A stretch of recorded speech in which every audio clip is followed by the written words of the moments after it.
Hello बच्चों, let's see this question. A stone falls freely from rest from a height h and it travels a distance 9h by 25 in the last second. The value of h is. तो देखो, हम जानते हैं कि nth second में जो distance travel की जाती है that is s n equal to u plus a by two into two n minus one होता है।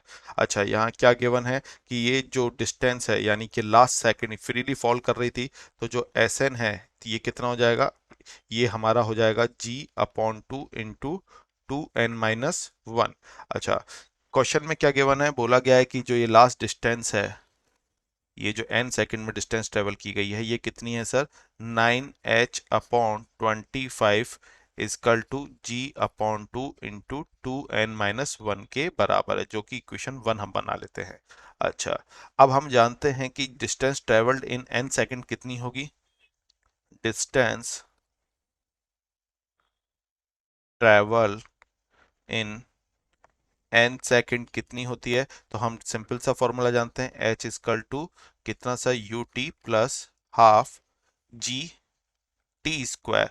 तो यहाँ पे हम टी को n से प्लेस कर दें तो कितना हो जाएगा, h इजकल टू u की वैल्यू जीरो प्लस हाफ जी की जगह पे हमने जी रखा इंटू एन स्क्वायर। तो ये हमारे पास एक इक्वेशन आ गई सर। अब यहाँ पे इसे हम इक्वेशन टू मान लेते हैं। इक्वेशन टू को पुट कर दो, equation two put in equation one.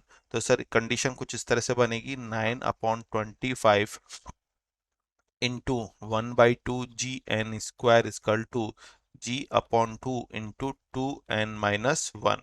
अच्छा, इस इक्वेशन को जब हम सॉल्व करेंगे तो हमारे पास इक्वेशन आएगी 9n² minus 50n plus 25 equal to zero. यहाँ पे हम जी की वैल्यू कितना कंसिडर करके चल रहे हैं, जी की वैल्यू को हम कंसिडर करके चल रहे हैं 10 मीटर पर सेकंड स्क्वायर से, तो ये ऑप्शन आ जाएगा। ठीक है, ये 9 है, ये मैं बता दूं 9n² है।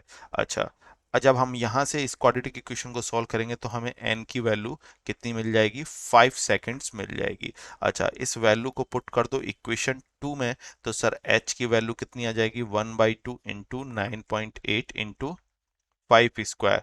तो ये सॉल्व करने पे वैल्यू आ जाएगी 122.5, जो कि हमारे कौन से ऑप्शन सी से मैच कर रहा है। So final answer is option C 122.5 metre.